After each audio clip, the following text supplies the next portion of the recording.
មាលលុបពោត្រជាអង្គចាដូចរូបជីវ៉ាដែលធ្លាប់មេត្តាប្រណីនោមច្របាច់គុំក្នេងខ្នងប្រឡាយនឹងប្តី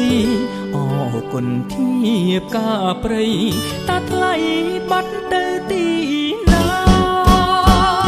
បងពេជ្រណាមានប្រាំងរត់ប្រយមើលលៀនសូមបដូរជាទៀនក៏ព្រៀបពំបានហាត់ថា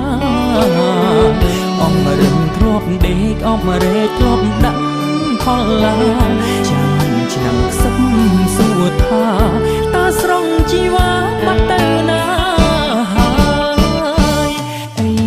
លើហ្គីតាវាចាសួរបងសួររកនួនល្អងម្ចាស់កុនពេលខ្នាយខ្ទមកើខ្ទមមាសម្ចាំងអើយទៅណាហើយប្រលឹង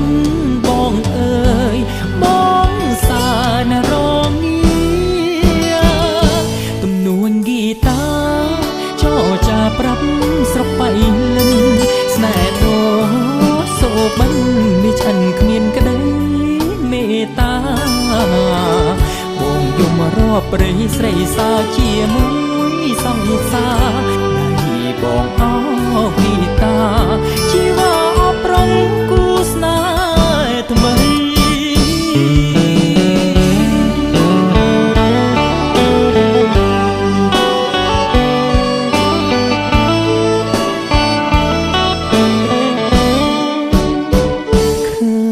ស្រមោលលុបពោត្រជាអង្គចាដូចរូបជីវ៉ាដែលធ្លាប់មេត្តាប្រណី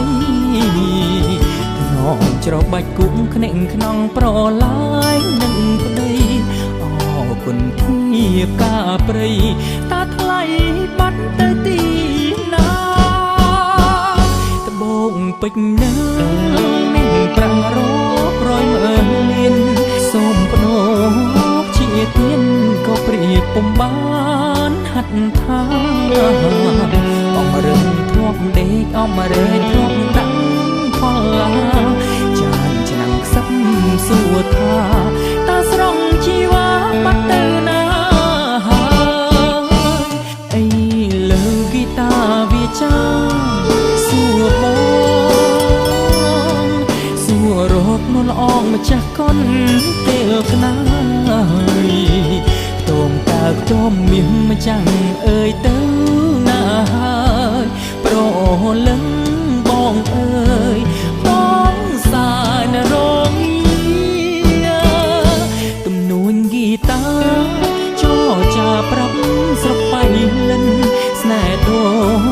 សូបិនមានឆ្អិនគ្មានក្តីមេត្តា